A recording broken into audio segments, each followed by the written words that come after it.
berjumpa kembali kami dengan narasumber kita yang biasa kita sapa dengan Kang Din. Malam ini kita akan berusaha untuk menindaklanjuti tema yang telah kita bahas sebagai pembukaan di episode yang lalu tentang sihir. Saya pernah baca dalam satu literatur Musa Daud itu yang Muhammad Isa Daud ya. Tadi mengenai perjanjian tersebut ada stempelnya, bahkan digambarkan gambar stempelnya. Agak-agak ini juga sih, pusing juga saya ini. Oh, berarti mereka bisa memfisikan hal-hal yang metafisik gitu. Mematerialkan yang imaterial. Mungkin ada koneksitasnya dengan apa? Dengan santet tadi. Yang seperti seorang Mas barusan bertanya, apa silet bisa ditransfer ke seseorang? Nah, karena ada stempel ini yang jadi kan relatif si wujudnya seperti eter katanya. Seperti eter kan susah untuk ditangkap indera ini. Tapi stempelnya kenapa bisa? Nah, mungkin mereka punya kemampuan untuk mengimaterialkan material. Jadi film Star Trek dulu. Jadi di komponennya dihancurkan dulu.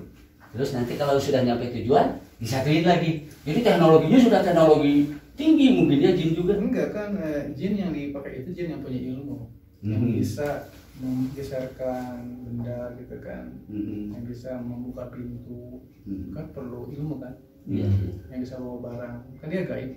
Dia bisa megang benda padat dan memindahkan. Oh, jadi dimungkinkan itu? Mungkin. Benda-benda padat seperti paku dan sebagainya. Oh iya, terbukti. Oh, nyata itu? Nyata.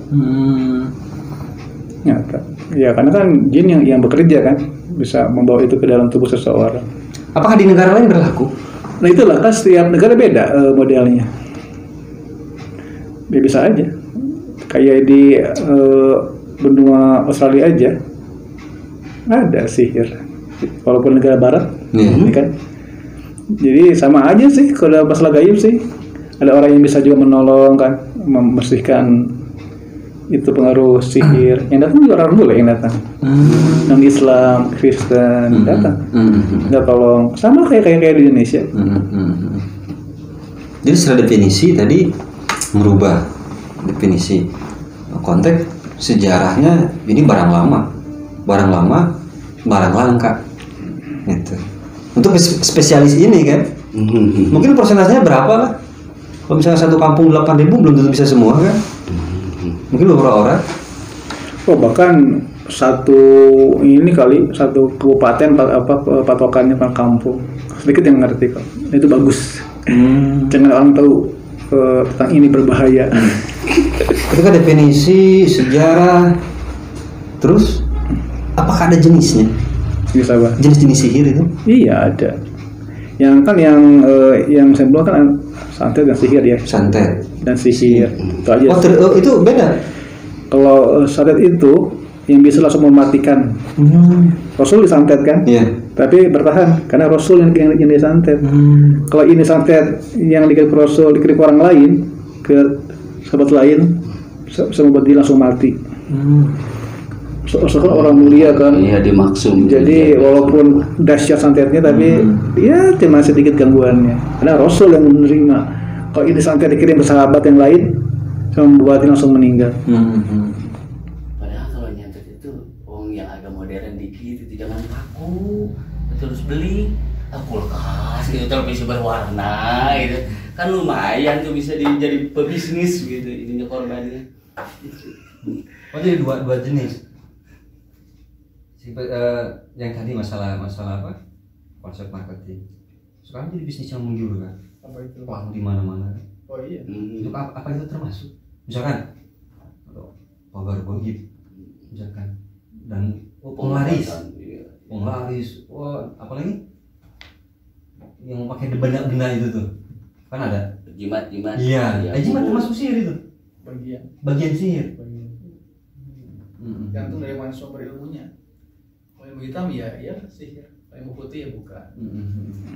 Jadi tadi santet dan sihir itu berbeda.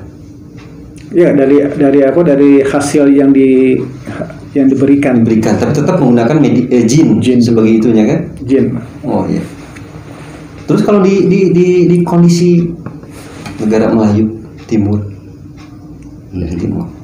apakah itu termasuk kategori sihir atau bukan?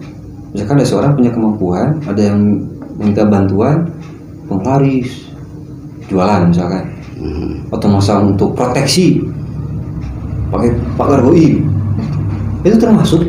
Tergantung apa ilmunya. Kalau dari sumber ilmunya putih, nggak apa-apa. Bentuk doa maksudnya? Iya, dari ayat Al-Quran, dari zikrullah, dari asma Allah, salawat. Kalau dari ilmu hitam itu yang jadinya syirik, sama hasilnya yang bersumbernya kan. Dan juga ya itulah, kadang juga ilmu hitam juga pakai ayat Al-Quran yang salah, tapi ditulisnya pakai darah haid gitu kan ditulisnya. Jadi itulah ya, jadi memang begitu modelnya, walaupun ayat Al-Quran aja bisa dibuat sihir. Ya kan, apakah nulisnya terbalik gitu kan, pakai darah haid perempuan nulis ayatnya di telur gitu kan. Jadi ya itulah ilmu. Jadi apa ya, ilmu tuh sangat luas dan begitulah, sangat apa ya, lika-liku. Walaupun ayat Al-Quran aja bisa dibuat sihir, coba bayang nggak? Ya kan, karena caranya kan yang diselewengkan kan, nulisnya dibalik atau pakai darah haid wanita, nulisannya pakai kotoran gitu kan. Nah, gitu. Jadi ilmu teh apa ya, senerangan tuh satu barang, satu alat bisa dua kemungkinan, baik atau buruk. Kayak pisau, bisa buat potong daging, buat masak berguna, atau bisa buat bunuh orang kan. Nah, gitu aja kan. Itu tergantung pelaku ya. Dan iya, tergantung mau dibawa kemana itu, ini barang, ini hal. Oke. Tadi definisi secara bahasa, secara umum, sejarah. Sekarang tanda bahwa seseorang terkena sihir. Apakah bisa dirasakan secara orang awam misalkan? Saya mah tahu. Pas saya lihat kalau ada orang kena sihir, saya tahu karena dia. Tapi nggak perlu omongin kan, bisa jadi fitnah. Dia juga tersinggung, nggak percaya. Seperti misalkan Mas Bro. Ya kalau dia udah cerita mengeluh, ya saya buka lah kan. Jadi kelihatan kalau orang kena sihir, kelihatan di wajahnya. Ada tandanya yang saya bisa lihat, dan juga kan auranya beda tuh, kayak saya rasa aura juga gitu. Oh, misalnya pemarah?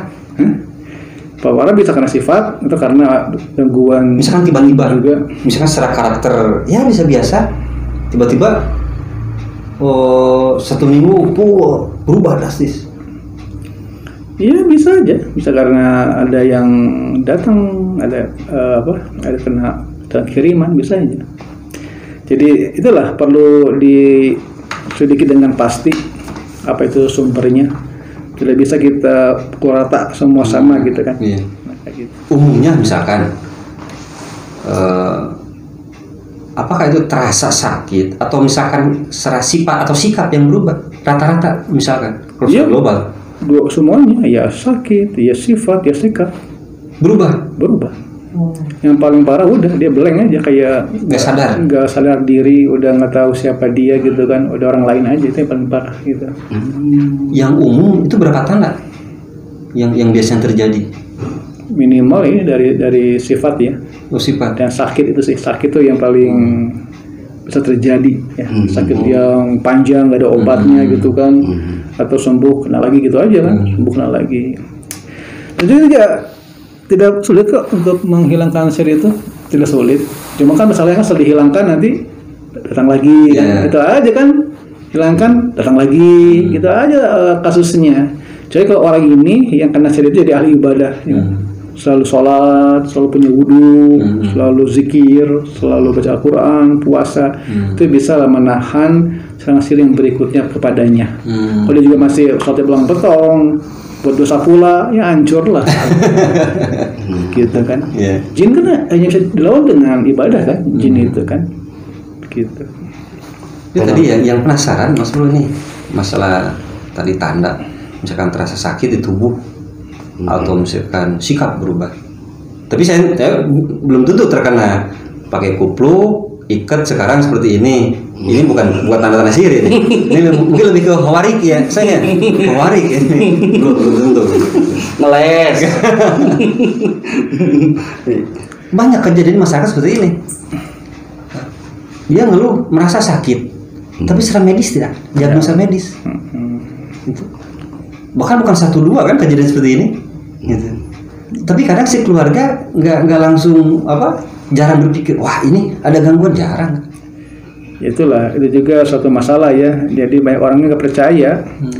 Jadi kadang dapat gangguan medis, saat dicek nggak ada kata penyakitnya.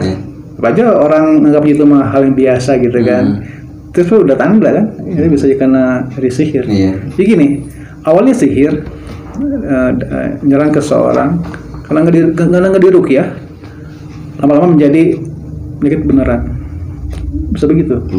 Awalnya sihir karena nggak diruqyah, lama-lama menjadi penyakit jantung kah, diabetes kah, atau ginjal, bisa begitu.